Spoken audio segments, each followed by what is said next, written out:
Mayroon pong dalawang klaseng epekto sa buhay ng isang tao ang pag-aalala o what we call worry. So ano po yung unang epekto? Ito po yung masamang epekto sa buhay ng isang tao.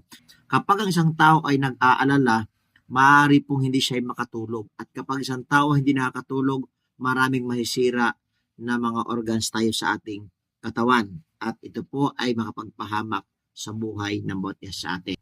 At pangalawang epekto, ito naman po ang mabuting epekto. Ang worry, ito po ay paunang reminder sa bawat isa sa atin.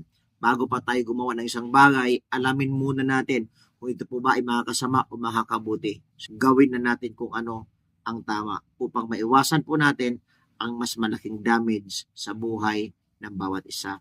Napakarami po talaga sa atin naniwala na ang totoong successful ang magkaroon po ng maraming pera.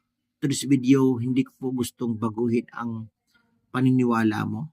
Pero isa po sa pinakamagandang bagay na dapat maunawaan po natin na mayroon pong mga taong maraming pera pero hindi sila totoong naging successful.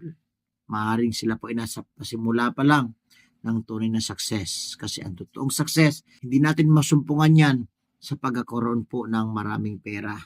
Ito po ay nasusumpungan po natin sa pagkakaroon ng kapayapaan at katapatan na naglilingkod sa ating Panginoon.